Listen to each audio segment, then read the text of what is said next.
Namaskar and welcome to Indian Diplomacy, show on India's national broadcaster Doordarshan about Indian foreign policy, India's international relations, and key developments in regions and sub-regions of the world that have a bearing on India's rise. Viewers, in this episode, we are doing a deep dive into India's neighborhood, which is the South Asian region, and with a special focus on the policies and approaches of the United States towards South Asia. What are American strategies towards this region? How does India fit into the broader regional picture? And how can India and the US cooperate better to make this region stable and secure? These are some of the themes of the show. And to discuss this with me, I'm very privileged to introduce you to a distinguished expert and scholar on South Asia and this region, who's a professor at the University of Southern California, Derek Grossman. Derek Grossman has worked in important think tanks in the US and writes on these subjects quite a lot. So, Derek, good to have you back in India and welcome back to Indian Diplomacy. Thanks for having me. Good to see you again. Derek, when we look at the map of South Asia, there's been a lot of turmoil, lots of conflicts. So let's start with the instability that's quite rampant in the region, and the first set of countries that are knee deep in this crisis mode are our western neighbors, Pakistan and Afghanistan. They have been having a so-called open war, and it's become very fierce with lots of clashes and deaths on both sides, and it's constant escalation.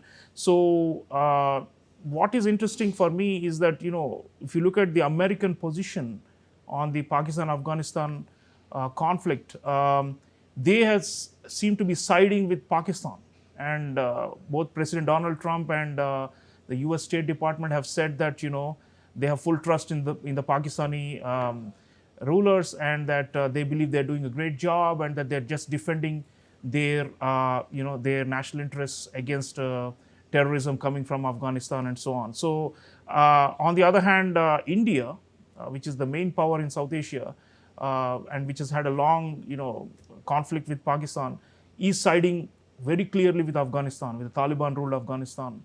And there's been a kind of a turnaround in India's relations with Taliban ruled Afghanistan, and it seems like there is some coordination between India and Afghanistan right now to maintain pressure on Pakistan. So could you tell our audiences more about the US position on this ongoing war, which is not as big as the war in West Asia or the Middle East, but has regional reverberations? And why is it that it is not able to square with the Indian position on this, and why are India and the US seem to be on two opposite sides of this conflict?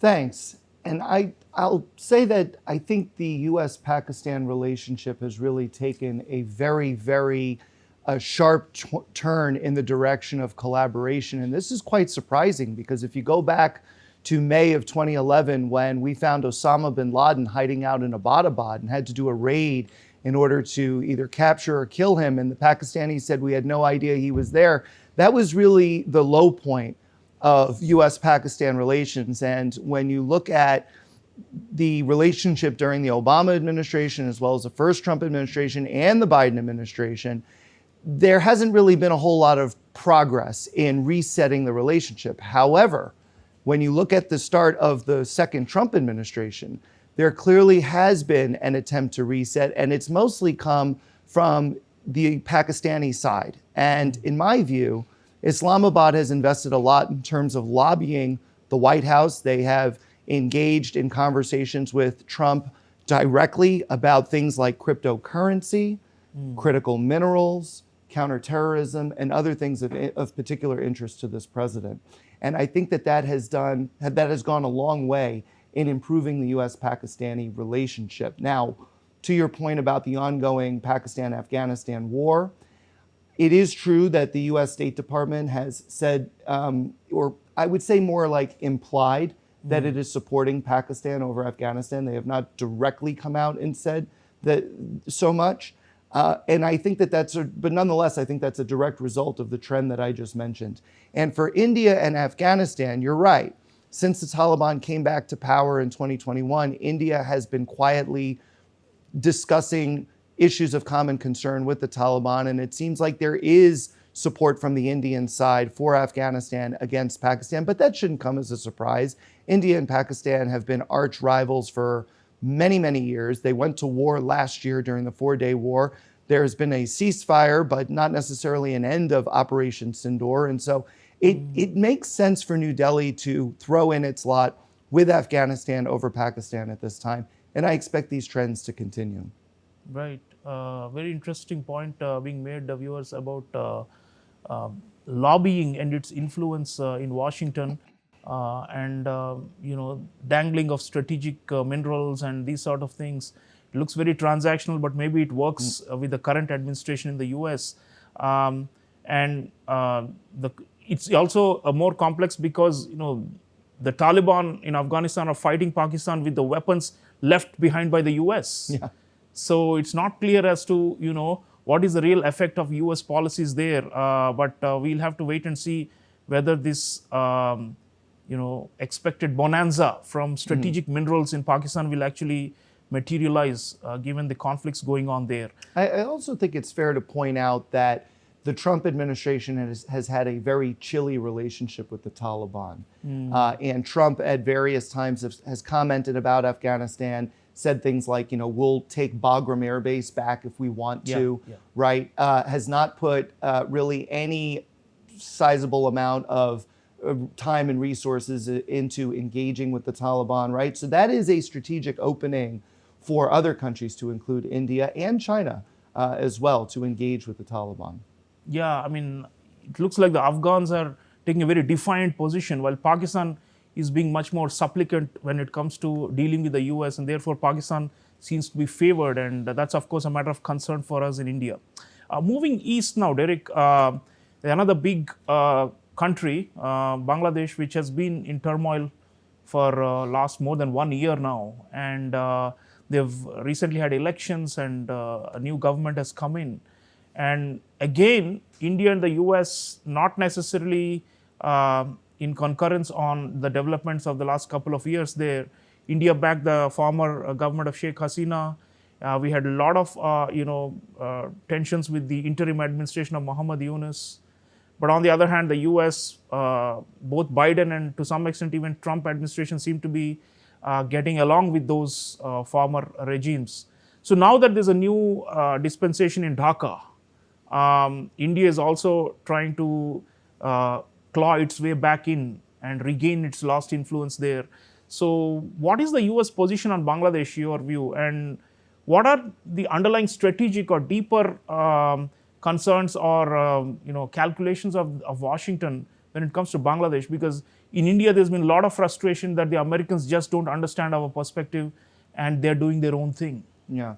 So like everything else with Trump, it's very personal and political. And in the case of when Yunus was the interim leader, chief advisor of Bangladesh, I know that Trump was not too fond of Yunus because Yunus has criticized Trump in the past, has supported Hillary Clinton as his political rival. So now that Yunus is no longer there, we have Tariq Rahman, and it is, again, going back to what I was saying earlier, there's a reset here, right? There's an opportunity to try to find areas of common concern and cooperation. And so far, the signals coming out of Washington and Dhaka are exactly that the two sides are going to try to improve their relationship. Now, when it comes to India and Bangladesh, I actually think a lot of the same thing is happening. And I think that's good, right? Modi has invited Rahman to visit India. Both sides have complimented each other. But the issue, of course, is the status of Sheikh Hasina and whether India will eventually extradite her back to Dhaka. I don't think that it is a mortal wound in the relationship. I think the two sides can have bigger national interests at play than Hasina, but I think at least in the short to medium term, it is going to be a thorn in the side of the relationship. It's going to make it that much harder for India and Bangladesh to get along. And then, of course, there's the aspect of Rahman, just like Yunus did actually, engaging more with the Chinese, more with the Pakistanis. So there are other potential angles here that could complicate the India-Bangladesh relationship. But let's also be clear, right? India does the same thing as part of its non-aligned or multi-aligned foreign policy.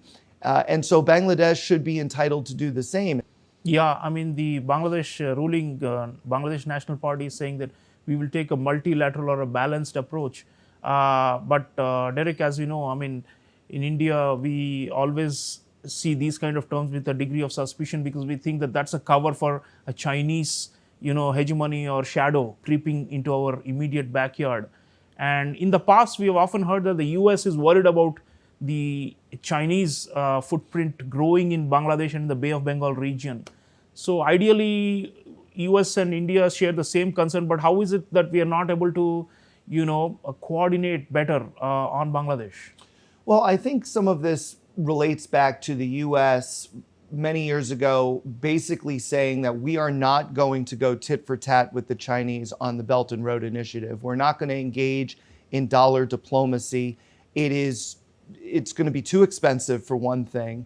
And also we want to find other ways to engage with our partners beyond just building bridges and roads. We think that our influence can come through other means, basically. Now, the problem with that is most of the time we have thought of security cooperation as the way to go. Security cooperation helps, but it's certainly not the only thing. The vast majority of countries within the Indo-Pacific, to include Bangladesh, they're seeking economic engagement. They're seeking better trade with the United States, not necessarily the reciprocal trade deals before the Supreme Court ruling, right? Better deals than that, hopefully. But we have securitized, we as the United States have securitized the region, and that comes with to our own detriment, I believe, because the Chinese understand that influence doesn't just come from security engagement, it also has to prioritize the economic part of it. And so what I'm trying to tell you is, through our own policy of not doing the same thing as what China's doing or trying to counter it within the economic sphere, I think we're actually hurting ourselves in that way. Now, India doesn't have Belt and Road. It has its own set of programs that are smaller in scale, but India is trying to do that. And I think where possible and when possible, we should try to complement India's work there, because I think that it would strengthen not only India's hand in Bangladesh, but also US-India cooperation writ large. Absolutely. We should actually join hands in these countries on economic diplomacy, on infrastructure, and these sort of things. Indeed, point well taken. Derek, talking of complementing each other, I mean, some of the smaller countries in the region, if you take Nepal, Sri Lanka, Maldives, there's less of a kind of a discord between India and the US. And in fact, in Nepal, the Millennium Challenge Corporation of the US is doing major transnational energy corridors and all those things and financing them, and which will actually connect Nepal better to India. And so that actually works in our favor. In Sri Lanka also, there have been efforts in the past for Indian companies to align with American financing and do infrastructure projects there. We're doing similar things with the Japanese in Sri Lanka and Myanmar and Bangladesh. So Maldives, there's, India's again made a comeback, so to say, after it felt like it had been quote unquote lost to China. And I think the US doesn't mind that. And in the past, whenever the Maldives went for a security cooperation with the US in this Indian Ocean territory, India welcomed it. So we would like to coordinate more in these smaller countries. So your thoughts on these smaller South Asian neighbors, what's going on there, and how the US and India with their respective national interests can maybe converge and do things jointly? Yeah, my thought on it is that, just like I was saying earlier, these countries are either non-aligned or multi-aligned. And so we can't get too bent out of shape when a new government comes to power and seems to be more pro-China or more pro-India or pro-US, right? I mean, it's really a matter of calibration. They are more kind of China-friendly rather than pro-China is the way I would characterize it. And that's true for Maldives, Sri Lanka, Nepal, the countries you mentioned.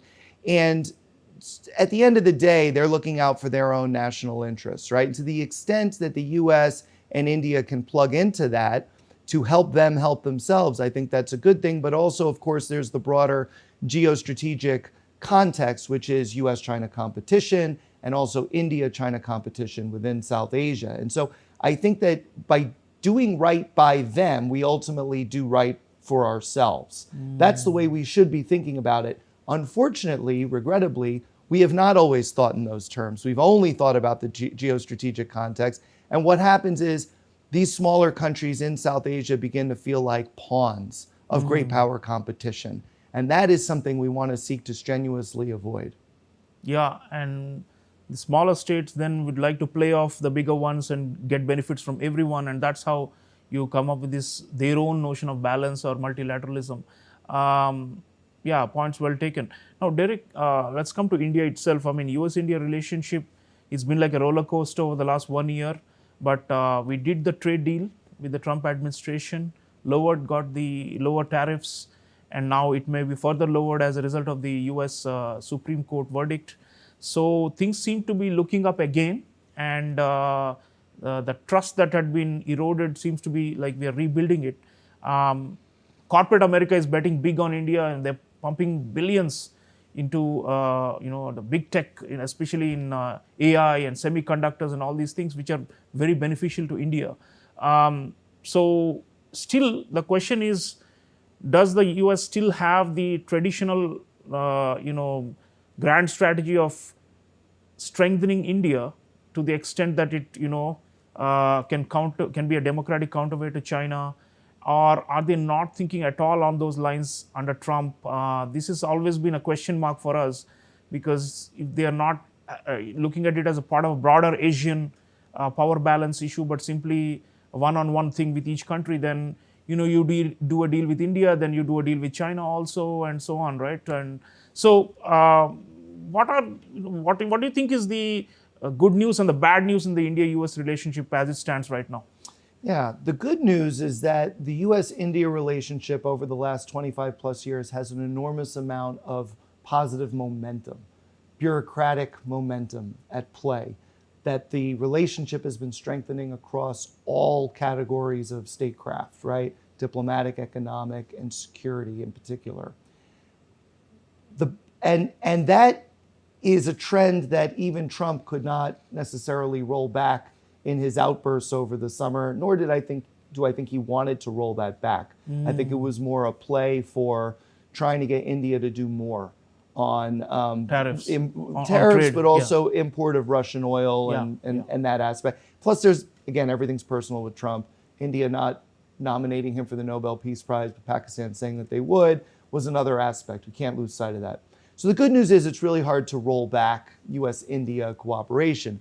The bad news, I think, is that Trump is extremely transactional. And India, as I was saying earlier about the smaller countries in South Asia, it also applies to India. India should never be used as a strategic pawn against China. And I worry about that as part of the Indo-Pacific strategy that this current administration has, that there is going to be this expectation that India does more against China. But also because of the transactionalism, you mentioned, US businesses coming to India, right? That's going to play well for Trump. Trump likes that kind of stuff. But if for some reason the deals don't go through in a way that he sees fit, or cooperation seems to be struggling for some other reason, then he could easily go back to the summer of 2025 and start railing against India and making the case that we shouldn't have such a good relationship with New Delhi. And I think that the unpredictability that adds to the general instability of everything, to include the US-India relationship, is what is making it very difficult to have a good relationship and make it meaningful and sustainable over time. Yeah, I mean, I think with time we have to factor in this unpredictability and still build on the relationship, and that's the only option for both sides.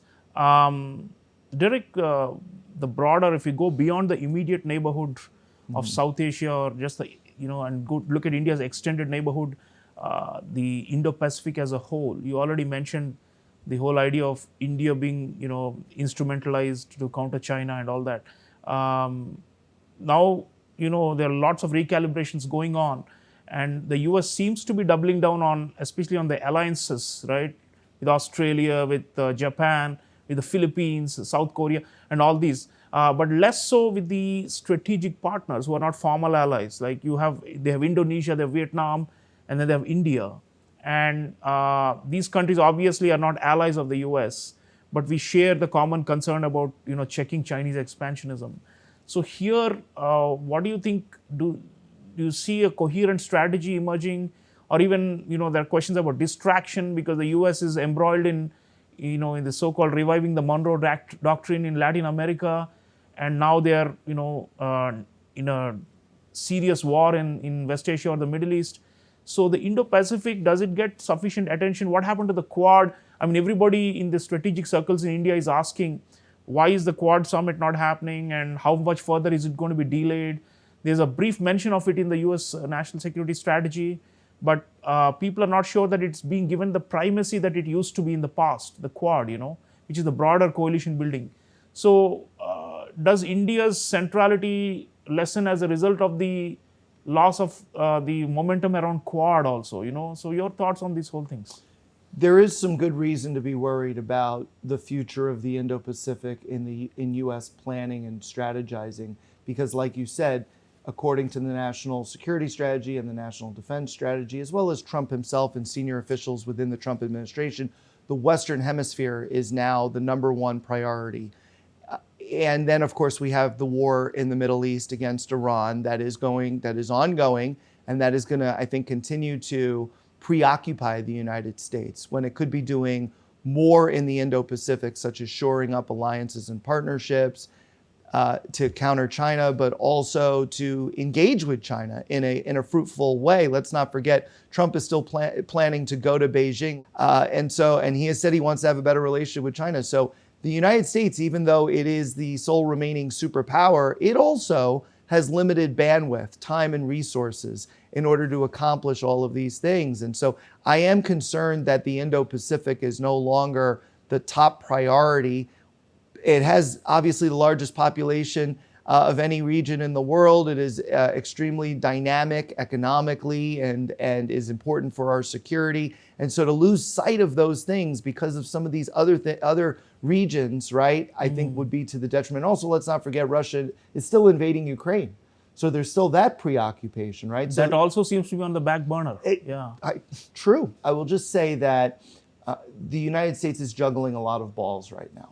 And the priority theater during the Biden administration was the Indo-Pacific. During the first Trump administration was the Indo-Pacific. They started to revive the Quad, And we still have not had a Quad summit. We were supposed to have one late last year in India. It didn't happen. So there are some worrisome signs. But I do think that it's interesting because Bridge Colby, the Undersecretary of Defense for Policy, has been, giving speeches and congressional testimony as of late. And he's the number 3 at the Pentagon, and he's been asked all kinds of questions along the lines of allies and partners in the Indo-Pacific and things like that. And what he has essentially said is that we expect our friends to spend more on defense for themselves. 3.5% GDP on defense is a good benchmark. And actually, South Korea, you mentioned, South Korea is spending that amount of money on its own defense. And so for the United States, Washington really needs to see its allies and partners step up and spend more, do more on their own, just like NATO is now spending 5% of GDP on defense, right? That is, I think, to the credit of President Trump. But in the long run, what are we doing in order to get countries, our friends, to spend that amount? Are we damaging the relationship overall to get that one, marker, right? I don't know that that's entirely worth it. Yeah. So this burden sharing or buck passing, as we call it, I mean, that may also change the attitudes of many of the countries in Asia about how they should look to counterbalance China, or whether they should even look to counterbalance China. So lots of dilemmas there. Viewers, a very fascinating discussion with Professor Derek Grossman of the University of Southern California, where we looked at the regional puzzle of South Asia with a special attention to why India and the US are not collaborating as much as they should be. We have a comprehensive global strategic partnership with the United States, and at the bilateral level, things are relatively calmer and looking up. But when it comes to the region and beyond, there are still lots of gaps, and that's what we need to be addressing. And the important point takeaway for me from what Professor Grossman was saying is that some of the smaller countries in the region don't necessarily want to be seen to be on one camp or the other when it comes to India versus China or US versus China. So therefore, one has to really look at the whole South Asia and beyond from the perspective of these smaller nations as well. And we have to really understand their psyche and their own national needs and interests. And if we are able to do that perceptively, then US India maybe can be a stronger tag team in the region. Let me thank Derek Grossman for long work to promote the relationship, and also for your steady eye on the region. And we look forward to more writings and views from you. Thank you very much. Great to be here. Viewers, the South Asia is not in good shape. As you know, there's been lots of volatility, wars and conflicts, and turnover of power, and elections and transitions. India is the big stable pillar, and our goal is to make sure that there's stability and predictability in the region. But what the US does with all these countries is, of course, of primary importance to our own strategy. And therefore, we need to not just keep an eye on American policies in the region of South Asia and beyond, but also try and align better with them, because that is very critical for India's own grand strategy to succeed. Thank you for watching. I'll see you again next time. Until then, take care.